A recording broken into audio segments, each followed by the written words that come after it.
everyone, I welcome you all to Manu Law Classes YouTube channel. In this particular video, we will discuss in detail about Delhi flood, what are the reasons behind these floods, and what are the governing authorities who are responsible for flood management and flood forecasting. So in this video, you will get a lot of information about flood and how flood occurs and what are the reasons behind these floods. So सबसे पहले हम यहाँ पे discuss करेंगे 4 major floods के बारे में जो दिल्ली में अब तक आए हैं। तो सबसे पहले 1977 का टाइम था, नजफगढ़ वाला एरिया था जहां पे बहुत ज्यादा फ्लडिंग आई थी because of the over flooding of Sahibi river. उसके बाद 1978 के टाइम पीरियड की अगर हम बात करें तो यहाँ पे यमुना रिवर में बहुत ज्यादा फ्लडिंग आई थी और जो नियर बाय एरियाज थे साउथ दिल्ली के, specifically Model Town, Mukherjee Nagar, Nirankari Colony, they suffered a huge loss because of these floods. Then if we talk about 1988 period, तो यहाँ पे अगेन यमुना रिवर में फ्लडिंग आई थी एंड बिकॉज ये बहुत ज्यादा हैवी मैग्नीट्यूड का था, हाई मैग्नीट्यूड का था, तो इसके कारण जो जितने भी village localities near by the Yamuna के, they were over flooded and also the areas like Mukherjee Nagar, Geeta Colony, Shastri Park and the Yamuna Bazaar, these all areas were flooded and they were affected by the 1988 flood. और ऐसा कहा जा रहा है कि इस बार का जो फ्लड आया है in the year 2023, it is similar to this particular flood of 1988। Okay, उसके बाद 1995 में अगेन एक और बार मेजर फ्लड आता है। यहाँ पे भी अगेन बहुत ज्यादा हाई मैग्नीट्यूड का फ्लडिंग हमें देखने को मिलता है। बहुत ज्यादा आपका अपर कैचमेंट एरिया जो है वहां पे बहुत ज्यादा जो रिवर का फ्लो है वो बहुत ज्यादा रहता है, तो इसके कारण बहुत ज्यादा जो आपका वाटर है वो आपका तेज वाला वाटर वर्क या Hathni Kund barrage, this is the second name of Tajewala water barrage और हथनी कुंड बैराज, यहां से पानी बहुत ज्यादा रिलीज कर दिया जाता है जिसके चलते आपका यमुना वाला एरिया जो है वहां पे फ्लडिंग हो जाती है। So these were the previous 4 major floods of Delhi. In 2023, we see the similar type of flood in this area. So we will discuss in detail what are the reason behind these floods. First of all, if we talk about recent flood of 2023, तो यहाँ पे हमें देखने को मिल रहा है कि यमुना का जो वाटर लेवल है वो डेंजर मार्क को क्रॉस कर चुका है। Why? The reason behind this is this Hathni Kund barrage जो आपका हरियाणा में लोकेटेड है, यहाँ से आपका जो पानी है वो छोड़ दिया गया है जिसके चलते दिल्ली में बहुत ज्यादा पानी आ गया है यमुना रिवर में और उसके चलते पूरा जो नियर बाय एरिया है दिल्ली का जो यमुना के आसपास लोकेटेड है वहां पे बहुत ज्यादा फ्लडिंग देखने को मिल रही है। और यहाँ पे जो आपका यमुना रिवर है इसने अपना 208 मीटर का यहाँ पे लेवल को रीच कर लिया है और इससे ये जो आपका लेवल है ये हाईएस्ट एवर रिकॉर्डेड लेवल है यमुना का। तो इसीलिए this is the problematic scenario क्योंकि वाटर का लेवल बहुत ज्यादा है। साथ में हमें देखने को मिल रहा है रेनफॉल भी कंटिन्यूअसली हो रही है, चाहे वो आपके northern part of the India में हो या आपका दिल्ली में हो, दिल्ली भी नॉर्दर्न पार्ट में आता है, तो यहाँ पे रेनफॉल भी कंटिन्यूअसली हो रही है, प्लस यमुना का जो वाटर लेवल है वो भी इंक्रीज हो रहा है। सो इसके चलते ये जो सारी प्रॉब्लम है वो और ज्यादा सिवियर होती जा रही है। अब हम डिस्कस करेंगे कि ये जो अर्बन फ्लडिंग हो रही है या ये जो हमें अभी दिल्ली का सिनेरियो देखने को मिल रहा है उसके पीछे क्या क्या फैक्टर्स हैं। तो सबसे पहला फैक्टर्स है heavy rainfall. As we can see northern area में, पूरे नॉर्दर्न एरिया में बहुत ज्यादा आपका रेनफॉल हो रहा है। उसके अलावा क्लाइमेट चेंज के चलते भी रेनफॉल बहुत ज्यादा इफेक्ट हो रहा है। इनएडिक्वेट ड्रेनेज इंफ्रास्ट्रक्चर, जो आपका ड्रेनेज सिस्टम है दिल्ली का या इन सारे मेट्रोपॉलिटन एरियाज का including the Gurugram and all these things, इन सब का ड्रेनेज सिस्टम परफेक्ट नहीं है और उसके चलते यहाँ पे अर्बन फ्लडिंग की सिनेरियो हमें देखने को मिल रही है।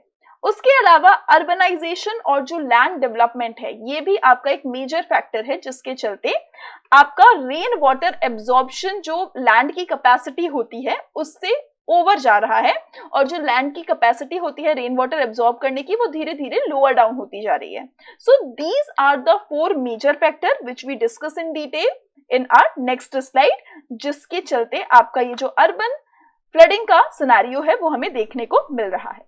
तो सबसे पहले हम बात करेंगे कॉजेस ऑफ हैवी रेनफॉल। इतनी ज्यादा बरसात हो रही है, लेकिन ये हैवी रेनफॉल हो क्यों रही है?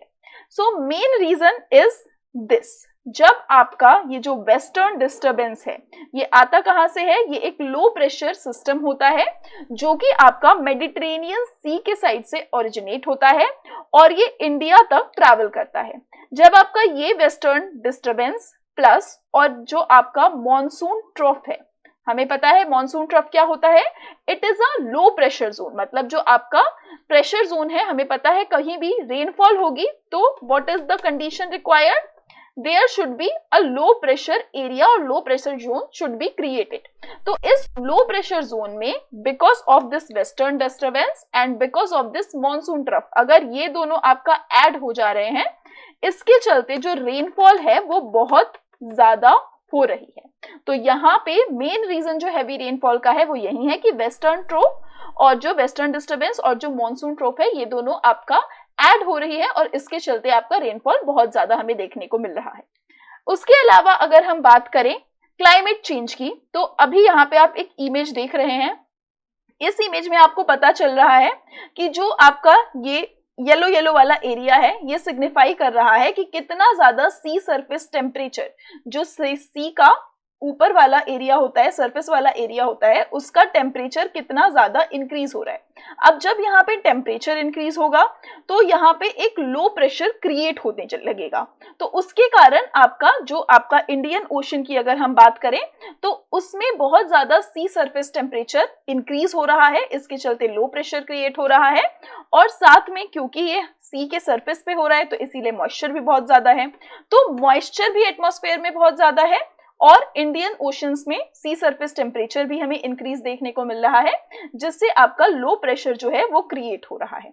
तो दिस इज द रीजन कि क्लाइमेट चेंज के चलते जो आपका रेनफॉल पैटर्न है इंडिया का, इट इज इंक्रीजिंग और रेनफॉल जो है वो हमें इंक्रीज लेवल पे देखने को मिल रहा है। किसी टाइम पे तो हमें इंक्रीज दिखता है और किसी टाइम पे हमें डिक्रीज दिखता है। तो अभी हम क्या देख रहे हैं कि there is an altering pattern in the rainfall and today right now we are seeing that there is a lot of rainfall और रेनफॉल हमारा एक्सेस होता जा रहा है बिकॉज ऑफ दीज कंडीशन।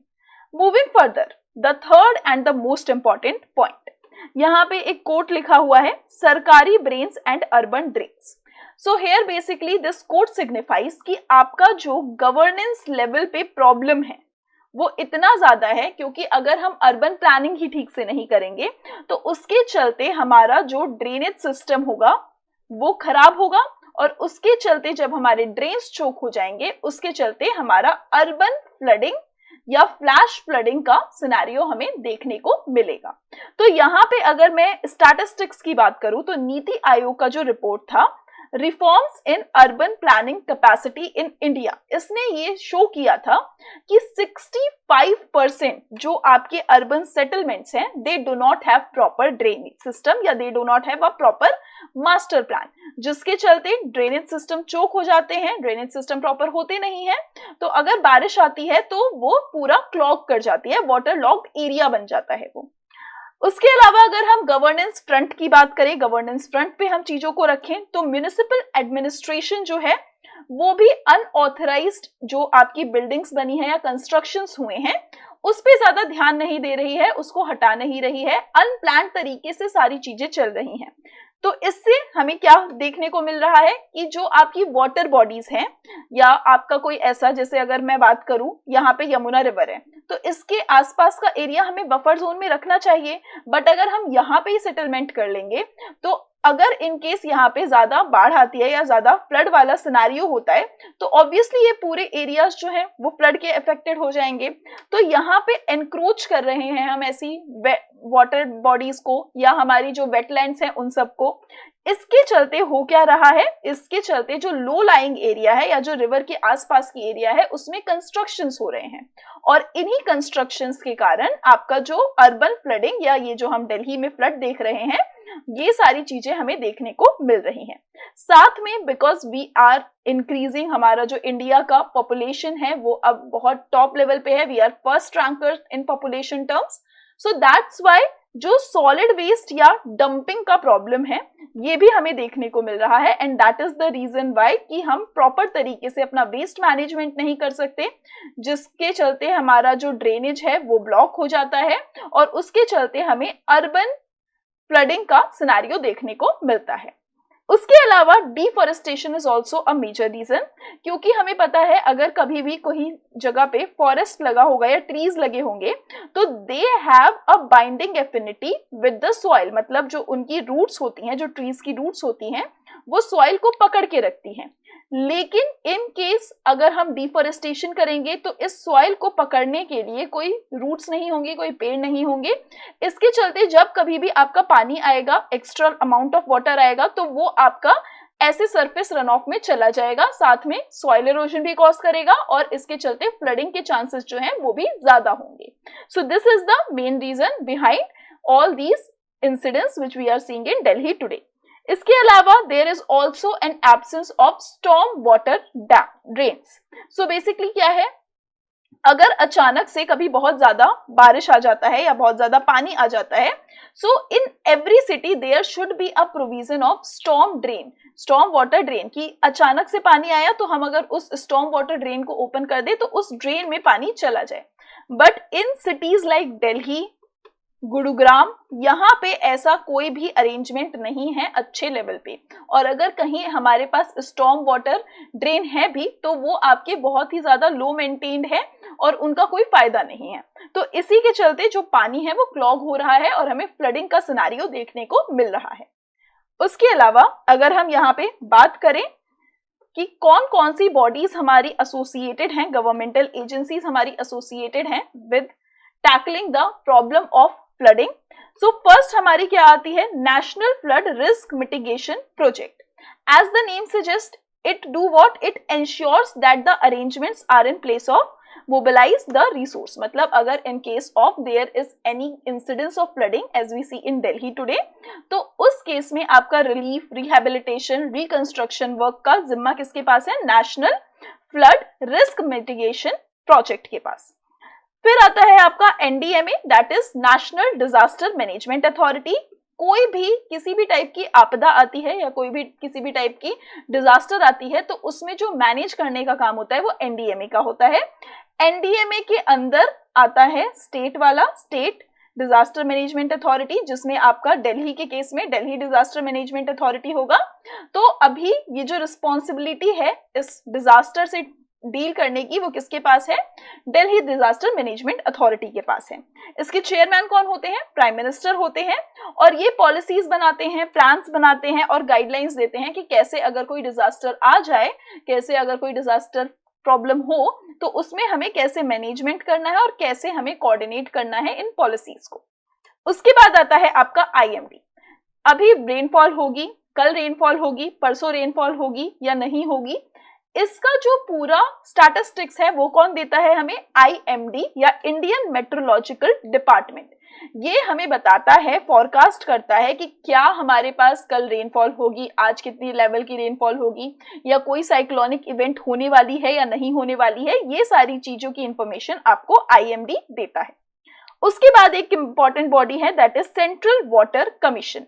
ये क्या काम करती है, वाटर रिजर्वॉयर्स में या वाटर बॉडीज में। चलिए अभी अब मान लेते हैं यमुना की बात करते हैं, तो यमुना में कितना पानी अभी है या यमुना के आसपास जो भी डैम्स बने हैं, वाटर रिजर्वॉयर्स बने हैं, उसमें कितना पानी है, उसको मॉनिटर करने का काम आपका CWC का होता है। ठीक है, उसके बाद आता है आपका national remote sensing centre.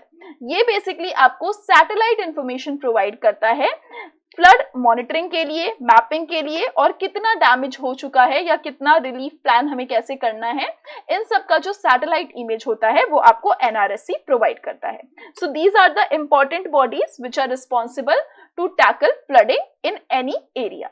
So this is it for today.